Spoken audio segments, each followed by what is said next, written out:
Friends, बारचेस्टर towers Antony Trollope का एक तहरीर करदा नावल है। ये इस सिलसिले का दूसरा नावल है जो ट्रोलोप ने एक ख्याली इलाके बारचेस्टर के बारे में तहरीर किए हैं। फ्रेंड्स, एंटोनी ट्रोलोप ने बारचेस्टर के जो कि उसका एक ख्याली इलाका था उसके बारे में बहुत से नावल लिखे जो कि ये हैं जो सिलसिलेवार पब्लिश हुए। फर्स्ट था दी वार्डन जो कि 1855 में पब्लिश हुआ। फिर ये था बारचेस्टर टावर जो 1857 में पब्लिश हुआ। फिर doctor Thorne 1858, Framley Parsonage 1861, the small house at Allington 1864 और the last chronicle of Barset 1867 में पब्लिश हुआ।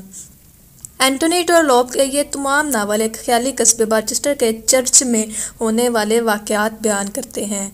ये नावल बारचेस्टर टावर का आगाज़ एक पादरी बिशप ग्रेंटली की डेथ से होता है। इसका बेटा नायब पादरी जो अपने बाप की वफ़ात के बाद बिशप बनना चाहता है, लेकिन मरकज़ी हुकूमत जो नए पादरी का इंतखाब करती है अब भी वो कश्मकश में है। ग्रेंटली दुआ करता है कि इसका बाप मौजूदा हुकूमत के अहदे में ही मर जाए ताकि वो पादरी बन सके, क्योंकि मौजूदा हुकूमत में इसके मरासिम हैं जो कि इसको बिशप बनवा सकते थे। लेकिन किस्मत की सितम सिर्फ ये होती है कि बिशप ग्रेंटली ऐन इस वक्त मर जाता है जब मरकज़ी हुकूमत टूट जाती है और नई हुकूमत आर्चीडिकॉन ग्रेंटली को बिशप मुकर्रर नहीं करती बल्कि डॉक्टर प्रॉडी को नया बिशप बना देती है। इस तरह आर्चीडिकॉन ग्रेंटली की उम्मीदों पर पानी फिर जाता है। डॉक्टर प्रॉडी जो कि एक बीवी का गुलाम है, वो वही कुछ करता है जो इसकी बीवी मिसेस प्राउडी इसे करने को कहती है। मिसेस प्राउडी चर्च के मामलात मुकम्मल तौर पर अपने कंट्रोल में ले लेती है। वो तालीम व तबलीग के लिए एवेंजलिकल नज़रियात को फ़रोग़ देने की कोशिश करती है। इस मकसद के लिए वो मिस्टर स्लोप को बिशप का नायब पादरी यानी चैपलेन मुकर्रर करवा देती है। मिस्टर स्लोप अपने एक सरमन में मिस्टर ग्रेंटली और मिस्टर हार्डंग के नज़रियात को तनकीद का निशाना बनाता है। इस तरह चर्च की सियासत दो ग्रुपों में तकसीम हो जाती है। एक ग्रुप मिस्टर और मिसेस प्रॉडी और मिस्टर स्लोप पर मुश्तमिल हो जाता है, जबकि दूसरा ग्रुप मिस्टर ग्रेंटली और इसके सुसर मिस्टर हार्डिंग पर मुश्तमिल हो जाता है। नावल इन दोनों ग्रुपों की बाहमी चपकलश की कहानी बयान करता है। मिस्टर स्लोप एक बदनीयत शख्स है, जबकि मिस्टर हार्डिंग एक बूढ़ा पादरी है और वो सुलझू और अमन पसंद शख्स है। मिस्टर हार्डिंग चर्च के साथ मुल्हिका एक खैराती हॉस्पिटल में बतौर वार्डन खिदमात अंजाम दे चुका है, लेकिन जब अखबारात बतौर वार्डन इसकी गैर मामूली तनख्वाह के बारे में स्कैंडल छापने शुरू कर देते हैं तो इसने अपने ओहदे से इस्तीफ़ा दे दिया था। ताहम इसकी ख्वाहिश है कि इसे दोबारा हॉस्पिटल का वार्डन मुकर्रर कर दिया जाए, चाहे उसके लिए उसे कम तनख्वाह ही क्यों ना मिले। मिस्टर स्लोप हार्डिंग को वार्डन की पोस्ट पर तकर्री की पेशकश करता है, लेकिन इसके साथ कई शराइत आयद करता है। वो मिस्टर हार्डिंग को बताता है कि तकर्री की सूरत में इसे हफ्ते में कई मरतबा सर्विस का इंतज़ाम करना होगा, यानी चर्च में इबादत का, और संडे स्कूल्स भी चलाना होंगे। इस पर मिस्टर हार्डिंग अपनी उम्र और बुढ़ापे के पेश नज़र मौजरत कर लेता है, क्योंकि अब उससे इतना ज़्यादा काम नहीं होता। दरअसल मिस्टर स्लोप मिस्टर क्विरफुल को इस पोस्ट पर तैनात करना चाहता है ताकि वो चर्च के मामलात कंट्रोल करने में इसका मददगार साबित हो। मिस्टर हार्डिंग के इनकार से इसकी राह बिल्कुल साफ़ हो जाती है। मिस्टर प्रॉडी ने अपनी एज ए बिशप तकर्री के बाद एक और कदम ये उठाया कि इसने मिस्टर स्लोप के ज़रिए ऐलान करवाया कि तमाम गैर हाजिर पादरी अपने फ़राइज़ की अदायगी के लिए हाजिर हो जाएं। इन्हीं गैर हाजिर पादरियों में एक डॉक्टर वेसी स्टैनहोप भी है, जो अरसे से अपने फ़राइज़ अपने नायबीन जो कि उसके क्लर्क्स वगैरह होते हैं उनको सौंप कर इटली में अपनी रहाइश इख्तियार किए हुए है। चनाचा अब डॉक्टर स्टैनहोप को भी वो अपने 3 जवान बच्चों के साथ वापस लौटना पड़ा है। इसके बच्चों के नाम हैं एथलबर्ट, मेडलिन और चार्लोट हैं, जिसे बर्टी भी कहते हैं। चार्लोट इसकी सबसे बड़ी और समझदार बेटी है जो घर का सारा इंतज़ाम संभाले हुए है। एथलबर्ट या बर्टी जो निकम्मा और गैर जिम्मेदार लड़का है, वो फ़नून लतीफ़ा में दिलचस्पी रखता है, जबकि मैटलाइन जो एक खूबसूरत नौजवान लड़की है जिसे इसका इटालियन शोहर छोड़ गया है, इसके शोहर ने इस पर तशद्दुद करके इसे चलने फिरने से बिल्कुल माजूर कर दिया है। चनाचा अब वो जहाँ भी जाती है इसे एक सोफ़े पर बिठाकर लेकर जाया जाता है। वो अपना ताल्लुक़ इटली के शाही ख़ानदान से बताती है और ख़ुद को ला सिग्नोर मैडलाइन वेजी निरोनी कहलाती है। हालांकि इसका शोहर एक मोहमजू एडवेंचरस किस्म का शख्स था, वो पोप की हिफाजती गार्ड में सिर्फ कैप्टन था। मैडलाइन मर्दों को आसानी से अपनी तरफ माइल करती है और इनके साथ तफरीहन मोहब्बत करती है, फ्लर्ट करती है सिर्फ। बिशप और मिस्टर प्रोटी अपने महल पर एक पार्टी का एहतमाम करते हैं, जहां मिस्टर स्लोप मैडलाइन की खूबसूरती से बहुत मुतासिर होकर इसके इर्द गिर्द मंडलाता रहता है। इस तरह वो मिसेस प्रोटी को अपना दुश्मन बना लेता है। मिस्टर प्रोटी को मिस्टर हार्डिंग की दो बेटियां हैं। इसकी बड़ी बेटी जिसका नाम सूजन है और आर्चिडिकॉन ग्रैंटली की बीवी है, जबकि इसकी दूसरी बेटी जिसका नाम अलीनर है, वो एक दौलतमंद बेवा है।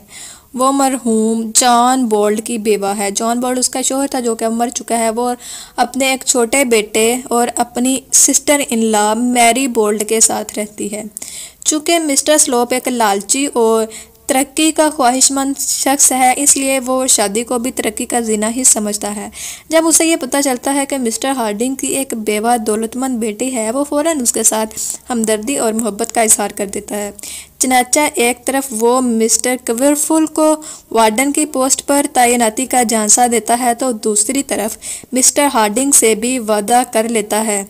वो एलिनर को यकीन दिलाता है कि वो मिस्टर हार्डिंग की वार्डन के ओहदे पर दोबारा तैनाती के लिए भरपूर कोशिश कर रहा है और बिशप डॉक्टर प्रोडी को इस बात पर राज़ी करेगा कि वो मिस्टर हार्डिंग को वार्डन की पोस्ट पर तैनात कर दे। मिस्टर स्लोप साये की तरह एलिनर के पीछे लगा होता है और इसका दिल जीतने की हर मुमकिन कोशिश करता रहता है। एलिनर और मिस्टर स्लोप के इन राब्तों को आर्चिडिकॉन ग्रैंटली को सख्त नापसंद करता है और वो एलिनर को वाज़ह तौर पर कहता है कि वो मिस्टर स्लोप से अपने ताल्लुकात ख़त्म कर दे। इस पर एलिनर भी ग्रैंटली से नाराज़ हो जाती है क्योंकि वो एक आज़ाद और ख़ुद मुख्तार लड़की है और वो ख़ुद मिस्टर स्लोप की हरकतों को नापसंद करती है, लेकिन मरवत की वजह से वो इसे बर्दाश्त कर रही होती है। इसी दौरान जब सेंट एवलॉड चर्च में पादरी की पोस्ट खाली होती है तो आर्चिडिकॉन ग्रैंटली एक पढ़े लिखे शख्स फ्रांसिस अर्बन को, जो ऑक्सफोर्ड का तालीम याफ्ता है, वहाँ बतौर पादरी ले आता है ताकि मिस्टर स्लोप के ख़िलाफ़ जंग में वो इसका इत्तेहादी हो। फ्रांसिस अर्बन एक कुंवारा शख्स है जो शरीफ और गैर मादियत परस्त है। जब वो एलिनर को देखता है तो इसकी मोहब्बत में गिरफ्तार हो जाता है। दूसरी तरफ डॉक्टर स्टैनहोप की बड़ी और समझदार बेटी शार्लट ये अंदाज़ा लगाती है कि इसका भाई बर्टी, जो बिल्कुल निकम्मा है, कुछ भी नहीं कर सकेगा। चनाचा वो बर्टी को तरगीब देती है कि वो एलिनर से शादी करे ताकि इसकी दौलत पर कब्जा कर सके। वो बर्टी को तरगीब देती है कि वो एलिनर से मोहब्बत का इजहार शुरू कर दे। अब नावल में कुछ नए करैक्टर्स का इजाफा होता है। मिस्टर थोर्न और इसकी बहन मिस थोर्न का ताल्लुक़ एक चेस्टर के एक नवाब ख़ानदान से है जो यूलाथोन के नवाब कहलाते हैं। मिस्टर और मिसेस थोर्न एक पार्टी देते हैं जिसमें बारचेस्टर के तमाम पादरी शिरकत करते हैं। एलिनर इस पार्टी में शिरकत के लिए अपनी दोस्त शार्लट के साथ रवाना होने लगती है तो मिस्टर स्लोप भी वहां आ जाता है। चनाचा मजबूरन इन्हें एक ही बग्गी में सफ़र करना पड़ता है। पार्टी में मिस्टर स्लोप मैडम नेरोनी के गिर्द मंडलाता रहता है और फिर जब एलिनर बाहर बाग में चहल कदमी कर रही होती है तो वो वहाँ भी पहुँच जाता है। वो एलिनर को अपनी मोहब्बत का यकीन दिलाता है, लेकिन जब वो इसकी कमर के गिर्द बाजू कर हमाइल करने की कोशिश करता है तो एलिनर इसके गाल पर एक थप्पड़ मारती है और अंदर भाग जाती है। इस पार्टी में बर्टी भी अपना दिल अलीनर के सामने खोल कर रख देता है। वो इसे बताता है कि इसकी बहन शार्लट चाहती है कि बाद अलीनर से शादी कर लूं ताकि इसकी दौलत हथिया सकूं। इस पर अलीनर बहुत गुस्से में आ जाती है और वो अपनी बेइज्जती महसूस करती है। इस रात जब डॉक्टर स्टैनहोप को बर्टी की इस सादा दिली और बेवकूफ़ी के बारे में पता चलता है तो वो बर्टी पर सख्त नाराज़ होता है और इसे हुक्म देता है कि वो घर छोड़कर चला जाए और अपनी रोजी रोटी खुद कमाए। चनाचा बर्टी घर छोड़कर वापस इटली चला जाता है। इस दौरान डेन ऑफ वर्चेस्टर मर जाता है और मिस्टर स्लोप अपनी इस ओहदे पर तैनाती के लिए बहुत हाथ पांव मारता है, लेकिन अब मिसेस प्रोडी इसकी सख्त दुश्मन हो चुकी है और इसे डीन के ओहदे पर तैनाती तो दरकरार इसे चैपलिन के ओहदे से भी अलग कर देती है और इसे हुक्म देती है कि जितनी जल्दी हो सके वो बारचेस्टर से चला जाए। चनाचा मिस्टर स्लोप बारचेस्टर से लंदन चला जाता है, जहां वो अपने एक दौलतमंद मरहूम दोस्त की बेवा से शादी कर लेता है। अब बारचेस्टर की डेनशिप के लिए मिस्टर हार्डिंग को पेशकश की जाती है, लेकिन वो ये ओहदा कबूल करने से मौजरत कर लेता है। आखिरकार आर्चिडेकॉन ग्रैंटली की कोशिशों से फ्रांसिस अरबिन को इस ओहदे पर तैनाती हो जाती है। इस दौरान अलीनर भी मिस्टर आर्बिन को पसंद करने लगती है और यूं दोनों की शादी हो जाती है। नावल का इख्तिताम इस तरह होता है कि मिस्टर क्विरफुल को चर्च के खैराती हॉस्पिटल का वार्डन मुकर्रर कर दिया जाता है, जबकि मिस्टर हार्डिंग अज़ मेहरबानी इसके साथ हॉस्पिटल जाता है और हॉस्पिटल के अमले से इसका तारुफ करवाता है। इस तरह मिस्टर हार्डिंग अपने इखलास और आजिज़ी की वजह से हमें दूसरे मजहबी अफराद के मुकाबले में मुख्तलिफ नज़र आता है। So friends, this is the story of Barchester towers. I hope आपको ये वीडियो पसंद आई होगी। अगर आपको ये वीडियो पसंद आई तो लाइक करें और जाते जाते मेरे इस चैनल को सब्सक्राइब करें। इजाज़त दें, अल्लाह हाफिज़।